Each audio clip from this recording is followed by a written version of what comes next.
Okay, so this is Lena, and she's been at Sugar Hill Stables, the barn I ride at, for a pretty long time now. She was originally from Live and Let Live Farm, which is a horse rescue.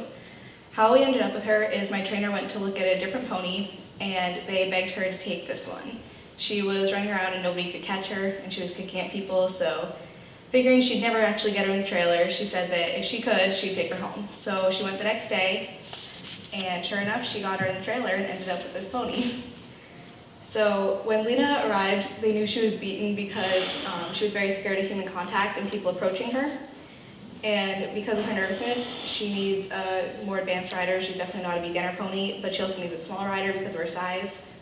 And so for my project, I decided to teach her how to drive a cart. I started off teaching her by building a bond with her. So I would brush her and make sure that she's comfortable with me touching her. And I'd also sit there and let her graze so that she associated seeing me with something she liked. And I just wanted to make sure she was comfortable with me before we were doing things that would make her nervous. So once I started working with her, we started working on transitions, long lining, and having the cart being around her. She was really scared of the cart at first because of the sounds it made and it being dragged near her. But she improved a lot as we continued to work on it. Because she was so nervous, we had to find ways that she was more comfortable with. For example, like in the picture above, I used the reins as if I was riding because she's more confident being ridden. And so you wouldn't normally do this when you're teaching a horse how to drive, but she was more comfortable this way. I learned to drive on a different pony that was more experienced so that me and Lena weren't learning together and so that I didn't make Lena nervous. It actually surprised me how good she was most days. There was actually a time where there were a set of raised poles set up that she was supposed to walk through, and everybody expected her to freak out, but she actually walked through it perfectly. And it was really rewarding to see her building confidence in herself and in me. So although we had good days, we also had a lot of bad days. It got to a point where she was absolutely refusing to try, and it was like we were back to square one. She was trying to bolt and she was trying to kick, and she wouldn't even try. I worked with her every day that week, and I think she was just sick of it at that point, and it really goes to show that horses just have a mind of their own.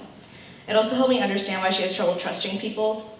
All she can remember is that somebody hurt her, and so now she's expected to trust people, and that can be hard to do. It was very frustrating when she had good days and then bad days the next day, and it was like we had to start all over again.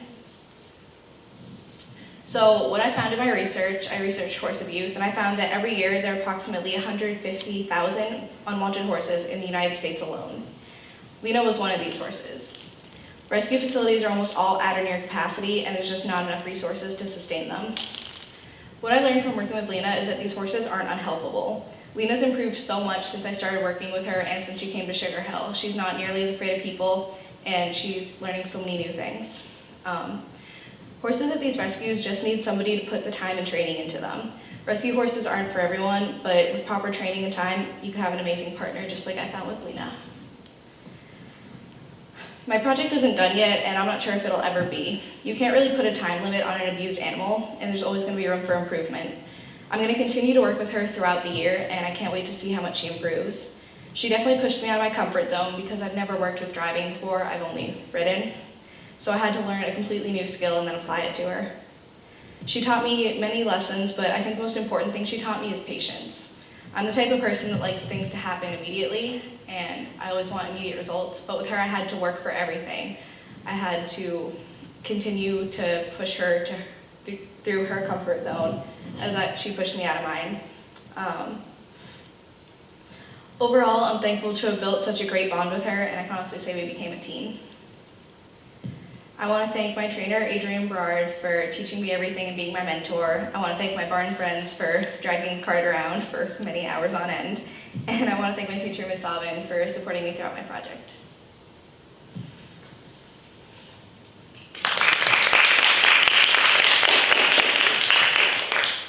Do you have any questions? I do. Nikki, you talked about how you usually like to get things done and this is a work in progress.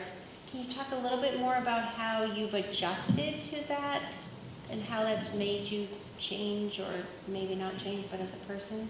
Yeah, so when we started off, I got really frustrated when she would continue to panic after panic after panic. We did a lot of work with a hula hoop because she was very scared of the hula hoop. And it just really frustrated me that she would continue to be afraid of it, and then all of a sudden she wouldn't be afraid of it, so we'd walk away and we'd come back to it and she'd be scared of it again. And there were times where I just had to take a break from it, and then I'd go back and revisit it, and it just made me realize that things don't happen right away and you do have to work for them.